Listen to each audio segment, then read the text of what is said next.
मोनसे दुखुनांथाव खौरां जम्मु काश्मीराव साबा भारतारि रौनियाफोरनि जिउ खहा। जम्मु काश्मीराव भारतारि रौनियाफोरनि सायाव उदखारिफोरनि गिख्रंथाव गाग्लोबनाय। थांनाय समबारखालि जम्मु काश्मीरनि कुटुआयाव उदखारिफोरनि बेयो नैथि गाग्लोबनाय। बे गाग्लोबनायावनो साबा भारतारि रौनियाफ्रा मुंख्लं जादोंमोन आरो साद' भारतारि रौनियाफ्रा जोखोम जायो।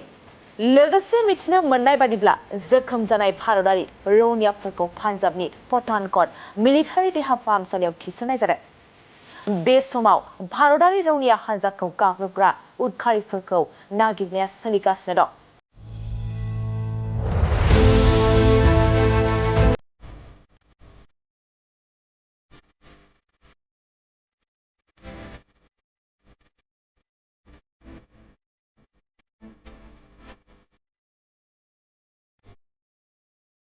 उदखारिफ्रा भारतारि रौनिया हान्जानि ट्राकआव ग्रेनेड खुबैनायजों लोगोसे गुलिबो गावना गाग्लोबदोंमोन।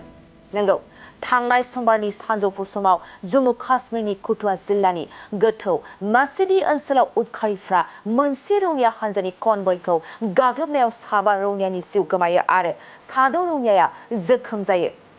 बे जाथायानो जादों जेब्ला कुटुआनिफ्राय 150 किल'मिटारसो गोजानाव उदखारिफोरनि गाग्लोबनाय जाथाया जाबाय थानाय समाव भारतारि रौनिया हान्जानि गारिफ्रा मेसिदि किडली मालहार लामायाव सरासनस्रा पेट्रलिं खालामगासिनो दंमोन।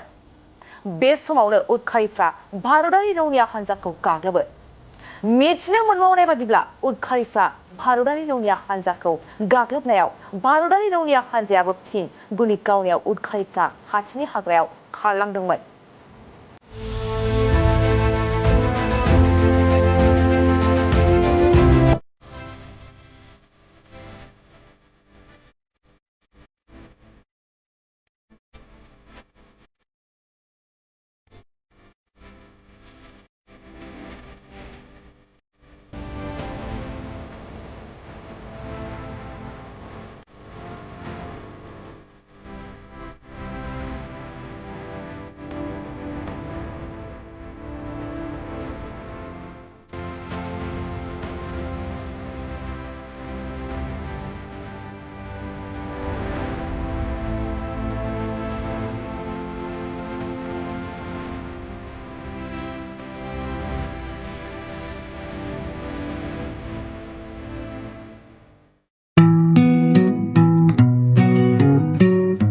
मोनसे फोसावथाय नोंथांमोननि थाखाय मोनसे गोजोनथाव खौरां लानानै फैदों।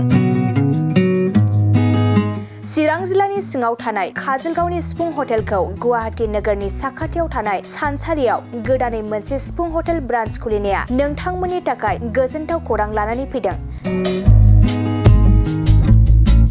नोंथाङाबो जुदि गुवाहाटीयाव थायोब्ला एबा गुवाहाटी नोगोराव दावबायहैनाय समाव बर'नि दोरोङारि ओंख्रिखौ जानो लुबैयोब्ला गुवाहाटी नोगोरनि साखाथियाव थानाय सानसारियाव गोदानै बेखेवनाय सिफुं हटेलाव थांनानै जाहैनो हागोन। बे सिफुं हटेलाव नोंथाङा बाङाय बेसेनावनो बर'नि गोबां गुबुन गुबुन दोरोङारि जाग्रा ओंख्रिफोरखौ मोननो हागोन। अनला दाउ, सबाय दाउ, अमाजों नारजि, मैथा अमा, ना बाथोन, थारुन ना, थारुन अमा आरो गोबां बायदि बायदि बर'नि ओंख्रिखौ बे बर'नि सिफुं हटेलाव मोननाय जायो। सोरबाफोर जुदि बे सिफुं हटेलाव बर'नि संनाय खावनायखौ जानो थाखाय सिगांग्रो अर्डार हरनोब्ला नैबे 9864747796 9954772037 जामबुं नम्बराव कल खालामनानै बुकिं खालामहरनो हागोन।